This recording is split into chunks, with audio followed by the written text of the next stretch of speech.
Lorsque je vous dis que j'ai du mépris pour tous ceux qui sont restés là-bas et qui passent le temps à nous demander des faveurs et des services, vous pensez que voilà, c'est...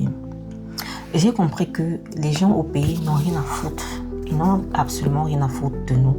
Du moment où on leur donne ce qu'ils veulent, du moment où on envoie de l'argent là-bas, c'est-à-dire, ça leur est complètement égal ce qu'on vit ici, comment on se sent et tout. J'ai dit à un de mes prochains jours comme ça que voilà, je vais descendre au pays et que ça va me coûter ce que ça va me coûter, plus de 1500 euros, parce que nous étions en décembre à l'époque, que ça allait me coûter plus de 1000 euros, mon billet d'avion, aller et retour, et que voilà, ma famille me manquait beaucoup, que je voulais venir voir mes enfants et tout.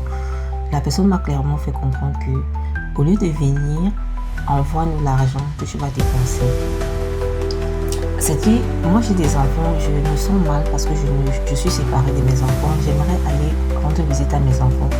Mais ma famille me dit non, l'argent que tu vas venir dépenser, c'est mieux que tu l'envoies.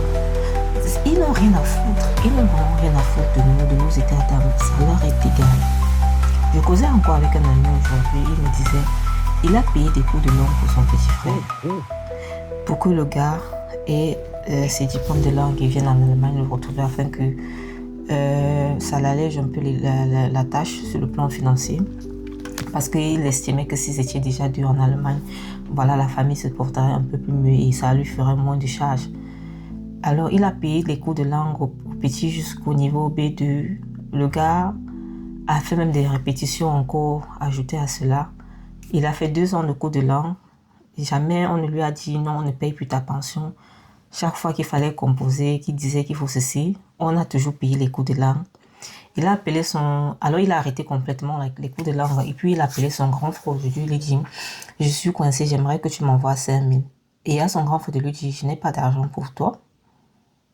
Vous savez ce qu'il a répondu? Il a dit à son grand frère, tu m'as perdu 2 ans de ma vie. C'est-à-dire, il estime que les 2 ans qu'il a fait en train de faire les cours de langue, pour rien, parce qu'il a été incapable, il était incapable de réussir au diplôme de langue. Il estime que son grand frère lui a perdu 2 ans de sa vie. Alors, il n'a pas réfléchi à ce que ça a coûté à son grand frère. On parle quand même des millions. Parce que nous sommes à 150 000 francs pour un niveau de langue. Et si tu arrives déjà au B2, on fait déjà 150 fois 3, fois 4. Nous sommes à 600 000. Et ici, il faut compter encore les frais d'examen et tout ça. Et puis les vidéos. On parle déjà d'1 million de francs. C'est-à-dire, il a craché sur l'argent que son grand frère a dépensé pour lui. Il lui a carrément dit, tu m'as perdu 200 de ma vie. C'est vraiment incroyable à un moment donné comment nos proches se comportent. Est-ce que ça va s'arrêter un jour?